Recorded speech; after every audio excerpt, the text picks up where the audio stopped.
Rakesh Sinha BJP नेता हमारे साथ कनेक्टेड है। राकेश जी, गृह मंत्री अमित शाह ने अभी क्लैरिफाई किया, सरकार का टेक बहुत क्लियर है, लेकिन विपक्ष की रणनीति सर क्या नजर आती है? आखिर चर्चा क्यों नहीं होने देना चाहती है विपक्ष? देखिए, विपक्ष के पास कोई रचनात्मक मुद्दा नहीं है और वो हो हल्ला मचाकर पार्लियामेंट को बाधित करके जनता में भ्रम पैदा करना और बरगलाना है। माननीय गृह मंत्री अमित शाह जी ऐसे गृह मंत्री हैं जिन्होंने इस देश को एक ऐसा तोहफा दिया जो इतिहास में याद किया जाएगा। लाल आतंक इस देश का सबसे बड़ा शत्रु था। विकास में, खास करके ट्राइबल एरिया में विकास का कार्य ठप पड़ा हुआ था। अमित शाह जी को श्रेय जाता है कि उन्होंने रेड टेररिज्म को पूरे देश से समाप्त कर दिया।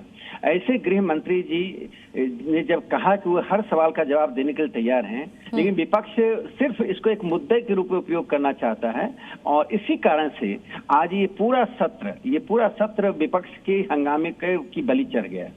देश की जनता अपने सामान्य जनजीवन के बारे में पार्लियामेंट में डिस्कशन चाहती है। न क्वेश्चन आवर हो रहा है, न जीरो आवर हो रहा है और यह विपक्ष की रणनीति गैर लोकतांत्रिक है, लोकतंत्र विरोधी है। और मुझे लगता है कि राहुल गांधी सहित विपक्ष के जितने नेता हैं वो उनको लगता है कि इस तरह की भ्रम पैदा करके वे जनता में अपनी जमीन पैदा कर पाएंगे और वे इस गलतफहमी में वे जी रहे हैं। लेकिन राकेश जी, रणनीति अलग अलग बदलती रही। पूरे प्रोटेस्ट को अलग अंदाज में विपक्ष ने लिया। पहले कहा गया शिक्षा मंत्री इस्तीफा दे, उसके बाद कहा गया गृह मंत्री सदन के अंदर जवाब दें, फिर कहा गया कि इस्तीफा दे। तो ये जो अलग अलग बयानबाजी विपक्ष की तरफ से हो रही है, उसके पीछे की वजह आपको क्या लगती है? देखिए, विपक्ष दिन में 2 बार गोल पोस्ट बदलता है और एक तो उनमें एकता का कारण ही नकारात्मक है। उनमें आपस में प्रतिद्वंदिता है और उस प्रतिद्वंदिता साफ दिखाई पड़ रही है। और पहले उन्होंने कॉकरोच जनता पार्टी की जो डिमांड थी उसका उपयोग करना चाहा, छात्रों ने उन्हें उपयोग करने नहीं दिया। प्रधानमंत्री नरेंद्र मोदी जी ने विपक्ष को हताश कर दिया। अब तक की राजनीति में जनता बनाम राज्य होता था। मोदी जी ने लोकतंत्र को एक नई परिभाषा दी है।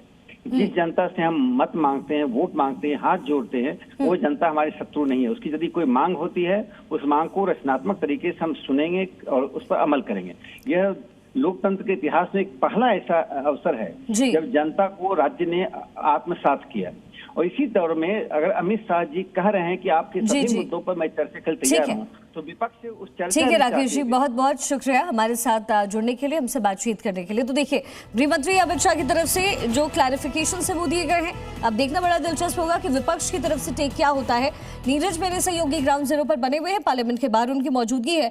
नीरज, क्या लगता है आगे कांग्रेस क्या सोचा? क्योंकि ये जो प्रस्ताव है वो सरकार ने एक बार फिर से दे दिया, मीडिया के सामने आकर के गृह मंत्री ने कह दिया है। क्या लगता है संभावनाएं बनती है कि सदन में चर्चा हो पाएगी कल? देखिए, मुझे नहीं लगता कि अभी भी चर्चा हो पाएगी क्योंकि विपक्ष में भी बहुत ज्यादा मतभेद हो गए हैं। कांग्रेस चाहती है कि छात्रों के विषय पर चर्चा हो क्योंकि वो विषय उनको सूट करता है।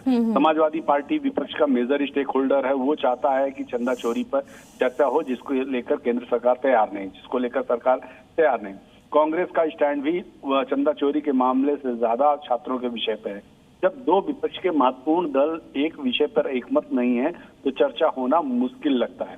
लेकिन फिर भी सरकार तो चाहती है कि चर्चा हो और सरकार ने एक तरह से विपक्ष को घेर भी दिया है कि आप चर्चा करिए, हम चर्चा के लिए तैयार हैं। ठीक है, मैं नीरज लौटती हूँ। अभय दुबे कांग्रेस प्रवक्ता भी हमारे साथ कनेक्टेड है। अभय जी, चर्चा को लेकर के तैयार क्यों नहीं है आप लोग? गृह मंत्री ने तो आज स्टेटमेंट भी दे दिया, बाकायदा उन्होंने कह दिया है कि भाई ये आपकी रणनीति है, आप नहीं चर्चा होने दे रहे। हाउस में आए थे ना गृह मंत्री जी, बाहर बाइट देना, 20 दिनों से हाउस का चेहरा नहीं देखा।